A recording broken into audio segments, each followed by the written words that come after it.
25,000 జీతంతో 11 ఏళ్లలో 5 కోట్లు సంపాదించిన సామాన్యుడి విజయగాథ. నమస్తే.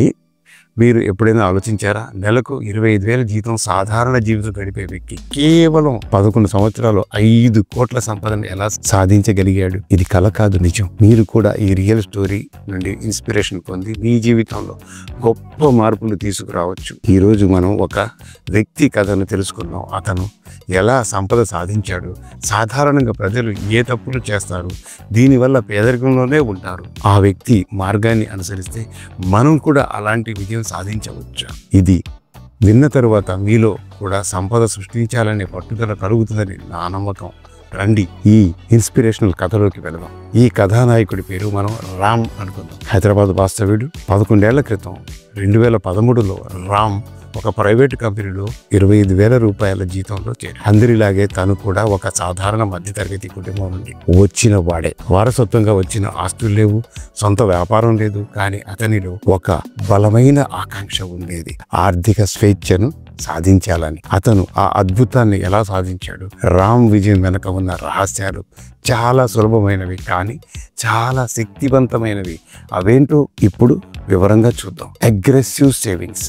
రామ్ తన జీతం నుండి మొదటి రోజు నుండే 25% పొదుపు చేయడం ప్రారంభించాడు. ఇది చాలా మంది చేయలేని పని. ఖర్చులు పోగా మిగిలింది పొదుపు చేద్దాం అనుకుంటారు. కానీ రామ్ ముందు పొదుపు చేసి మిగిలిన దానితోనే ఖర్చులు పెట్టేవాడు. కొద్ది రోజులకే ఖర్చులు తగ్గించుకోవడానికి తన సొంత ఊరికి మారిపోయాడు. దానివల్ల అద్దె ఖర్చు పూర్తిగా ఆదా అవ్వడంతో తన పొదుపును ఏకంగా 75%కి పెంచగలిగాడు. అంటే రూపాయలు సంపాదిస్తే అందులో 75 పైసలు దాచాడన్నమాట. Long term equity investments. Ram తన పొదుపును బ్యాంకులో కాకుండా స్టాక్ మార్కెట్లో పెట్టుబడిగా పెట్టాడు. ఈక్విటీ పెట్టుబడిలో దీర్ఘకాలంలో మంచి రాబడిని ఇస్తాయని బలంగా నమ్మాడు. 2013-14లో అతను మార్కెట్లో ప్రవేశించాడు. మంచి భవిష్యత్తు ఉన్న చిన్న అభివృద్ధి చెందుతున్న కంపెనీలను ఎంచుకొని పెట్టుబడి పెట్టాడు. అతను సగటున సంవత్సరానికి 18 నుంచి 20% రాబడిని పొందగలిగాడు. 2020లో కరోనా కారణంలో మార్కెట్ కుప్పకూలినప్పుడు కూడా అతను భయపడలేదు. దానిని ఒక అవకాశంగా భావించి ఇంకా ఎక్కువ పెట్టుబడి పెట్టాడు. ఈ నిర్ణయం అతని సంపద విపరీతంగా పెరగడానికి దోహదపడింది. Focus on career growth.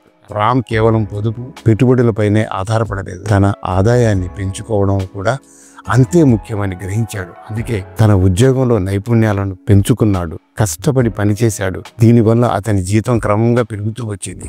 ఆదాయం పెరిగినప్పుడల్లా తన పెట్టుబడులను కూడా పెంచుకుంటూ వెళ్ళాడు. రామ్ ఆర్థిక పుస్తకాలు చదివేవాడు, సెమినార్లకు హాజరయ్యేవాడు మరియు విజయవంతమైన వ్యక్తుల నుండి నేర్చుకునేవాడు.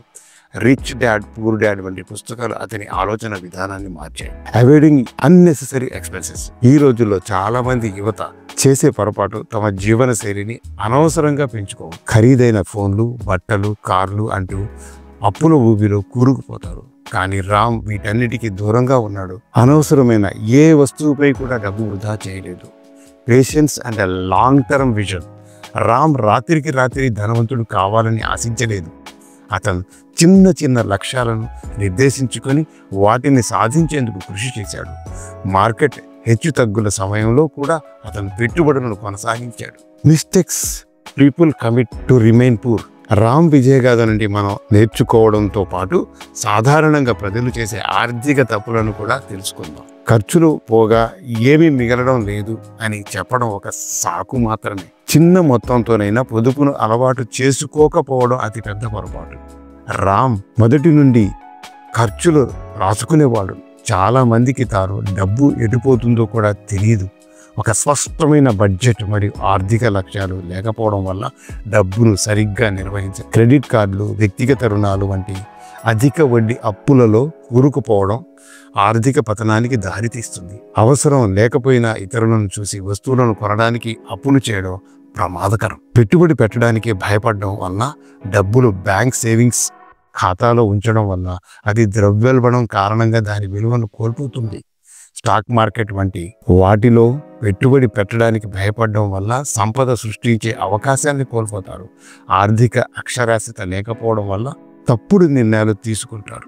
ఈఎంఐ ట్రాప్లో పడిపోవడం. Life style inventions.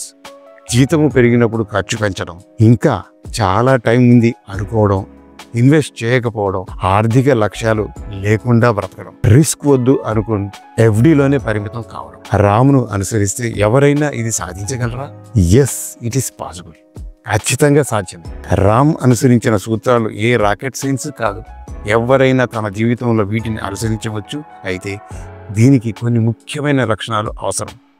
డిసిప్లిన్, ప్రతి నెల క్రమం తప్పకుండా పొదుపు చేయడం, పెట్టుబడి పెట్టడంలో క్రమశిక్షణ చాలా చాలా ముఖ్యం. పెర్సిస్టెన్స్, మార్కెట్ ఒడుదొడుకులను భయపడకుండా దీర్ఘకాలిక లక్ష్యాలపై దృష్టి సారించాలి. పేషెన్స్, సంపద అనేది రాత్రికి రాత్రే రాదు, దానికి సమయం పడుతుంది.